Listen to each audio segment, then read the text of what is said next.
आज फिर निवेदन करूंगा, दुनिया की दृष्टि में यह केवल शिव महापुराण का पंडाल है।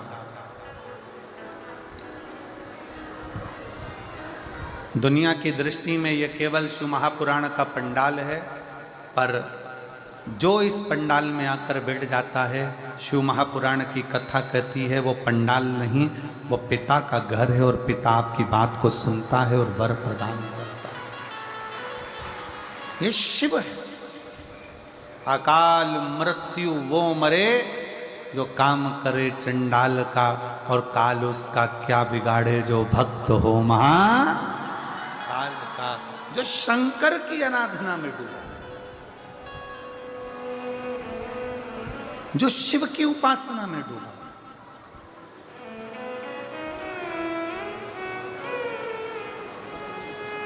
ऐसा नहीं कि दुख नहीं आएगा, तकलीफ भी आएगी, दुख भी आएगा, कष्ट भी आएगा, बीमारी भी आएगी, सब आएगा। पर जिसने शिव महापुराण की कथा को श्रवण किया,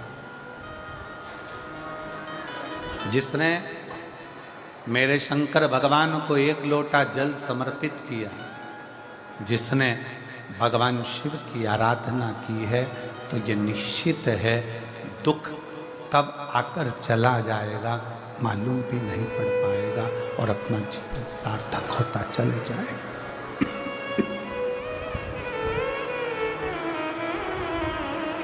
कब आएगा, कब जाएगा, मालूम नहीं।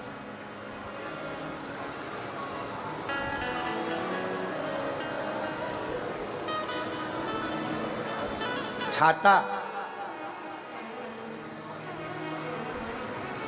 बारिश में खड़े होने का बल देता है। शिव महापुराण की कथा दुख में, तकलीफ में खड़े होने का बल देती है। शिवपुराण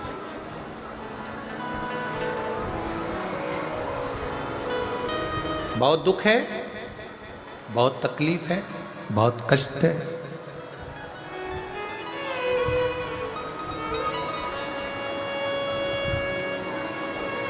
माना संसार सागर में सहजता में रहना सरल बात नहीं है।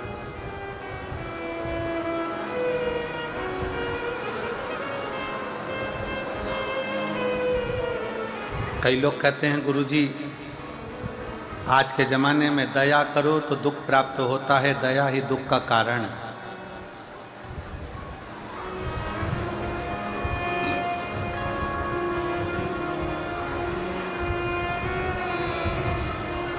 कई लोग कहते हैं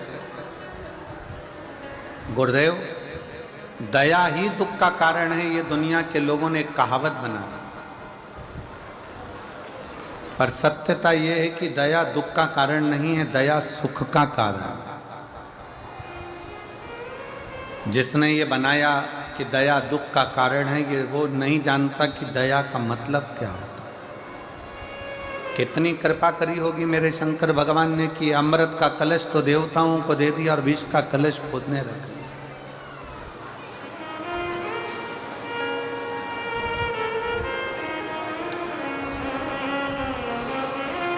विष स्वयं के पास, अमृत दे दिया देवताओं को कि ले जाओ।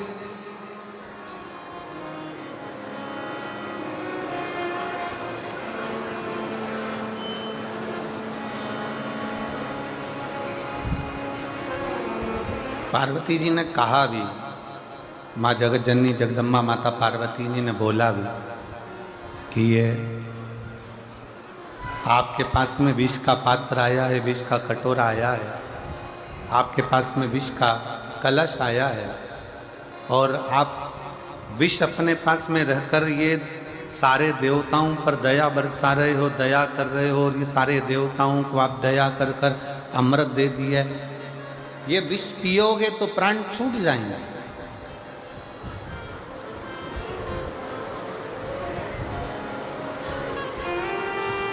शंकर भगवान ने कहा नहीं नहीं, देवता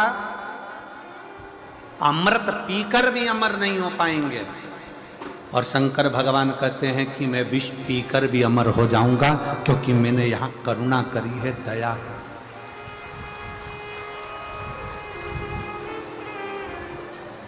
मैंने यहां करुणा करी है, दया करी है। देवता अमृत पीकर भी, अमृत पीने के बाद भी अमर नहीं हो पाते, और मैं विष पीकर भी अमर होता हूं। ऐसे संसार सागर में कई लोग हैं, कई ऐसे भी हैं जिनका बहुत वर्चस्व है, खूब नाम है, खूब सत्ता है, खूब वैभव है, खूब प्रतिष्ठा है, खूब आनंद है, चारों तरफ सुख ही सुख है। और एक व्यक्ति वो है जिसको दुनिया के लोग गाली देते हैं, अपशब्द कहते हैं, ताना देते हैं, आड़ा टेढ़ा कहते हैं, बहुत ठोकर लगाते हैं, बहुत ठोकर।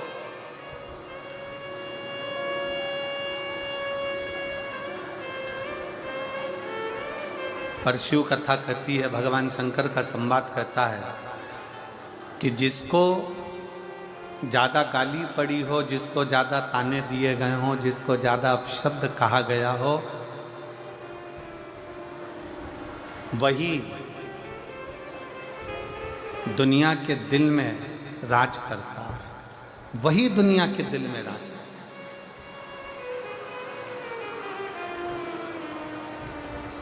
अब आप लोग जरा अंदाजा लगाइएगा, जब जब सोशल मीडिया को देखोगे, जब जब यूट्यूब पे घूमोगे, जब जब आप इंस्टाग्राम पर जाओगे, जब जब आप फेसबुक पर जाओगे, जब जब आप व्हाट्सएप पर जाओगे, आप सोशल मीडिया को छानोगे तो दिन भर 24 घंटे लोग वो मोदी जी को गाली देते हुए मिलेंगे। मोदी जी ने ये कर दिया, मोदी जी ने वो कर दिया, मोदी जी ने ये कर दिया, मोदी जी ने वो कर दिया, 24 घंटे। पर अगर आज संपूर्ण भारत की भूमि पर, पूरा संपूर्ण भारत की भूमि अगर आज भगवामय नजर आ रही है, तो ये उन्हीं की देन है जिसने किसी ना किसी रूप में सनातन धर्म को मजबूत किया। बोल बम का नारा है, बोल बम का नारा है, सारी समस्या का हल।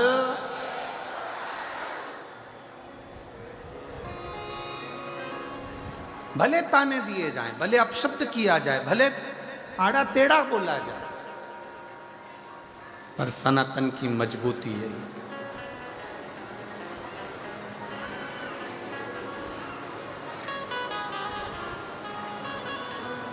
और मजबूत होना चाहिए। शिव कथा कर रही है, भगवान शंकर का चरित्र कथा है। माता पार्वती जी स्वयं भगवान शंकर से कर रही है, तुम दया करते हो और दुख पाते हो। भगवान शंकर कहते हैं, दया मैंने कर दी, थोड़ा सा दुख जीवन में अगर आ भी गया तो मुझे स्वीकार है, पर इतना वचन जरूर देता हूं, दया करने के लिए चले तो ब्रह्मा जी भी हाथ जोड़कर खड़े हो गए कि महादेव, आपकी धर्म पत्नी जलकर भस्म हो गई है, महादेव आपकी पत्नी यज्ञ कुंड में जलकर भस्म हो गई है, और आप देवताओं के हित के लिए, जनमानस के हित के लिए फिर दक्ष प्रजापति का सिर जोड़ने जा रहे हैं। आप फिर दक्ष प्रजापति का शीश जोड़ने के लिए जा रहे हैं। शंकर भगवान कहते हैं कि कुछ भी हो, पर संसार में रहने वाले जीवों का, देवताओं का, मृत्यु लोक में रहने वाले मानवों का कभी भी अहित नहीं होना चाहिए। सर्वे भवन्तु सुखी, सब सुखी रहे। आज कितनी विडंबना है, कितनी विडंबना।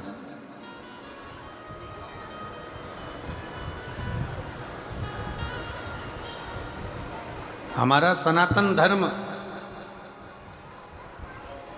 हमारे सनातन धर्म के मंदिर, हमारे सनातन धर्म के देवालय, हमारे सनातन धर्म के शिवालय, हमारे सनातन धर्म के तीर्थ, हमारे सनातन धर्म के मंदिर, हमारे सनातन धर्म की पाठशाला, हमारे सनातन धर्म की गौशाला, हमारे सनातन धर्म की जहां जहां पर नींव रखी हुई है वहां पर छोटे से छोटे बच्चे से लेकर बड़े से बड़े बुजुर्ग तक को जोड़ना सिखाती है कि बेटा इसको जोड़ना, किसी को तोड़ना नहीं, सबको लेकर चलो, सबको जोड़ कर चलो, सबको जोड़ कर चलो, सबको अपना बना कर चलो, सबको संजो कर चलो।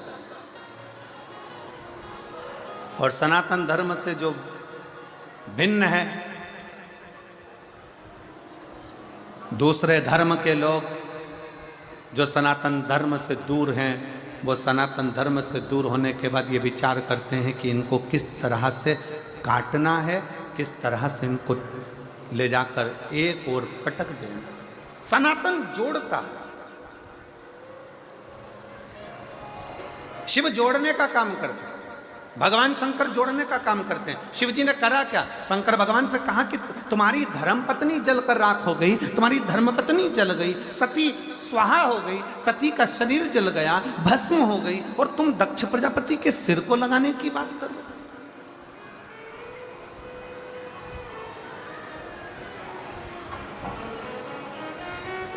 विचार करिएगा जरा, जिस हॉस्पिटल में बहू की डिलीवरी हो रही है, जिस हॉस्पिटल में पत्नी की डिलीवरी हो रही है, जिस हॉस्पिटल में पत्नी का जापा हो रहा है, जिस हॉस्पिटल का डॉक्टर तुम्हारे मरीज का इलाज कर रहा है, थोड़ा सा अगर देरी हो जाती है, थोड़ी सी अगर उसमें तकलीफ हो जाती है, बच्चे को पत्नी को कुछ हो गया, मालूम पड़े समाप्त हो गए, तो घर के लोग एक प्लानिंग बनाते हैं कि बताओ हॉस्पिटल में लेकर गए थे, वहाँ डॉक्टर ने ऐसा कर दिया, उसका ये कर दो, उसको नाश कर दो, उसमें आग लगा दो, उसमें ये कर दो। जरा विचार करिएगा, परिवार का एक व्यक्ति को अगर थोड़ी सी भी चोट आती है तो लोग चक्का जाम कर देते हैं, लोग रोक देते हैं। और जहां देव अधिदेव महादेव की धर्मपत्नी माता सती जलकर भस्म हो गई, और भस्म होने के बाद भी शंकर जी से कहा गया कि आप दक्ष प्रजापति का सिर जोड़ दो। शंकर भगवान सिर जोड़ने के लिए आतुर हो गए।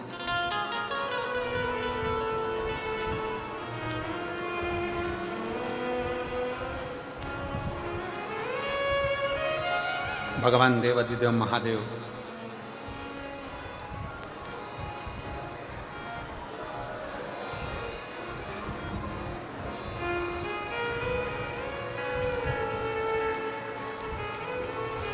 दो चीजें हैं,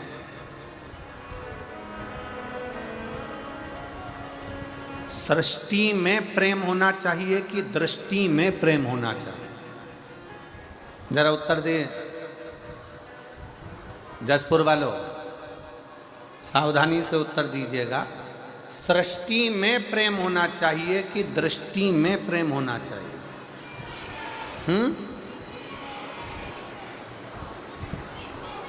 दृष्टि में। बहुत बहुत धन्यवाद, जोरदार ताली बजाओ, बहुत सुंदर उत्तर। सृष्टि में प्रेम और दृष्टि में प्रेम, दोनों में अंतर है। सृष्टि में प्रेम एक दिन समाप्त हो जाता है, पर यदि हमारी निगाहों में, हमारी दृष्टि में अगर प्रेम का पर्दा लग गया तो जो से नफरत है ना, वो भी प्रेममय नजर आता है। सृष्टि पूरी प्रेममय दिखती है, पूरी प्रेम, पूरी सृष्टि प्रेममय दिखती।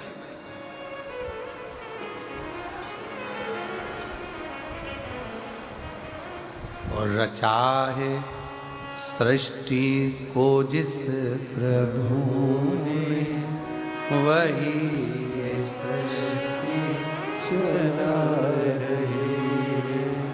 रचा है सृष्टि को जिस प्रभु ने, वही सृष्टि चला रही। जो पेड़ हमने लगाया पहले, जो पेड़ हमने लगाया पहले, उसी का फल अब हम पा रहे हैं। रचा है सृष्टि को जिस प्रभु ने, वही सृष्टि चला रही। रचा है सृष्टि को जिस प्रभु ने वही ये सृष्टि चला रही।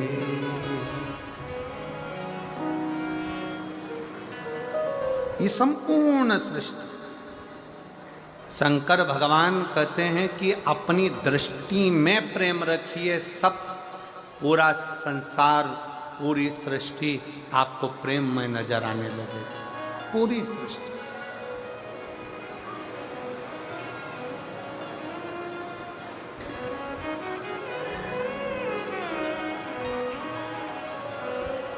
शंकर जी के मंदिर कौन कौन जाता है एक लोटा जल चढ़ाने? जरा हाथ उठाओ सब। जाते हो सब लोग? रख लो रख लो रख लो रख लो।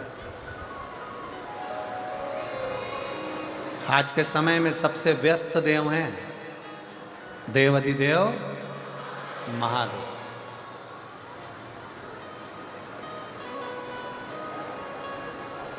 शंकर जी को आज के समय में 1 मिनट की भी फुर्सत नहीं है, 1 मिनट की भी।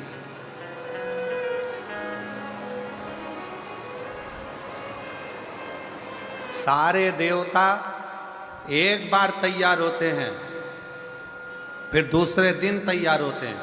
शंकर भगवान हर 2 मिनट में तैयार होते हैं, हर 2 मिनट में। कोई आया, एक लोटा जल चढ़ाया, हर हर महादेव, नीला धुला के भगवान का स्नान करा के, त्रिपुंड लगा के, माला धरा के, बेलपत्री चढ़ा के वो गई। इतनी देर में दूसरी आ गई, सिर पे पल्लू लगकर हर हर महादेव। उसने भी नीला धुला के त्रिपुंड लगाया, पत्ती चढ़ाई, श्रृंगार करा। इतनी देर में तीसरी आ गई, शंभो सर। और मंदिर में उसने झाड़ू लगाई, पोछा लगाया। झाड़ू पोछा लगाने के बाद बैठ गई बाल्टी भर के, शंकर जी को फिर उंडेल दिया, उंडेल कर फिर श्रृंगार कर दिया, श्रृंगार करके फिर वो गई। इतने में तीसरी आ गई, जूड़ा बांध के फिर।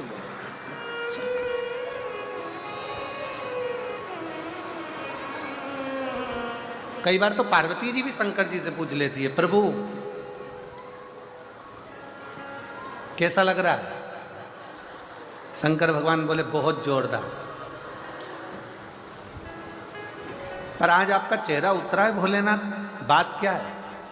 शंकर जी बोले वो कमलाबाई रोज आती थी, 3 दिन से नहीं आई है, उसका टेंशन है मुझे, कहाँ रह गई? जैसे तुमको मंदिर में जाने पर मंदिर पहुंचने की ललकता रहती है, उसी तरह मेरे देव अधिदेव महादेव जो जगत का बाप है, उसको आपसे मिलने की ललकता रहती है। आपसे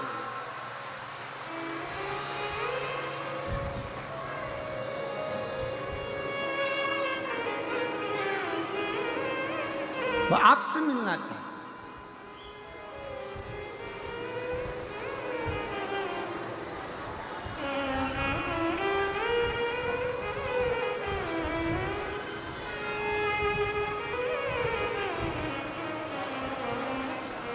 देव अधिदेव महादेव भगवान शंकर ओगरदानी त्रिकालदर्शी कैलाशी अविनाशी शिव।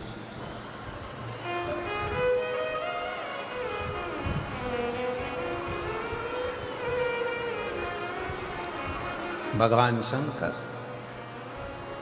भगवान शिव,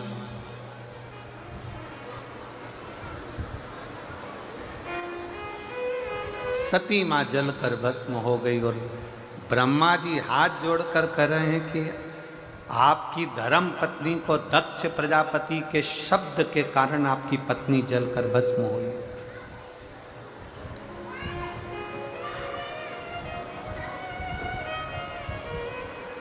दक्ष प्रजापति के ऐसे शब्द पड़े कि आपकी पत्नी जलकर भस्म हो गई और आप वो दक्ष प्रजापति का सिर जोड़ने के लिए जा रहे हैं, आप दक्ष प्रजापति का शीश लगाने के लिए जा रहे हैं, आप दक्ष प्रजापति का शीश जोड़ने जा रहे हैं। शंकर भगवान बोले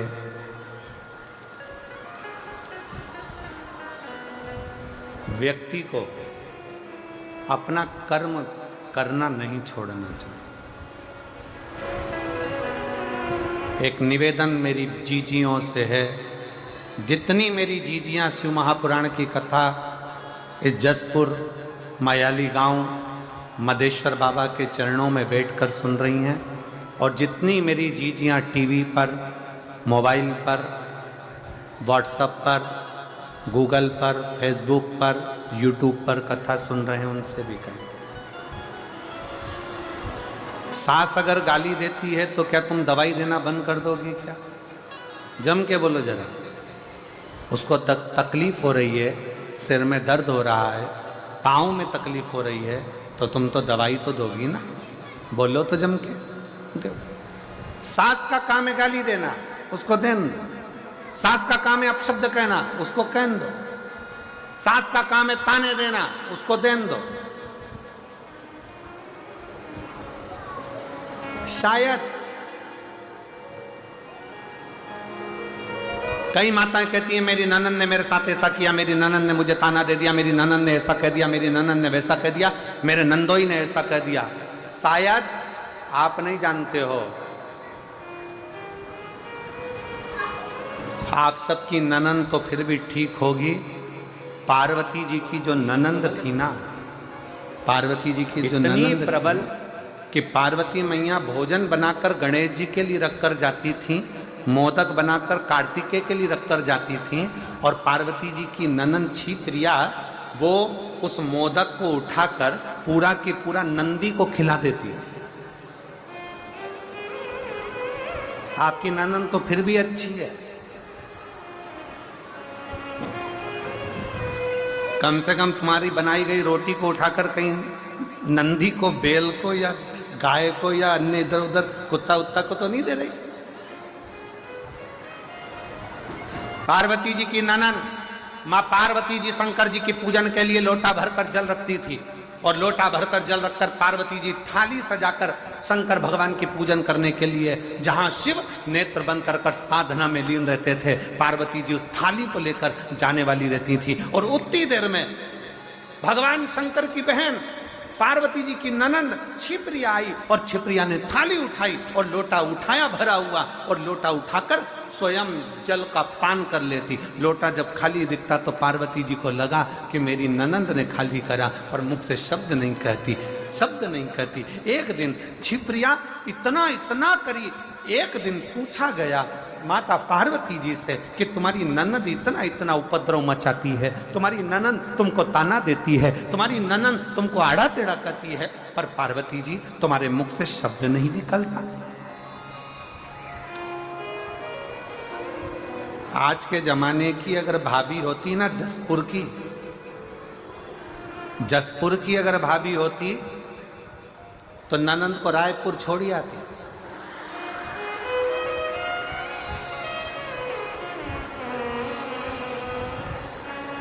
और दूसरी बार फोन भी नहीं लगाती कि तुम रक्षाबंधन पर।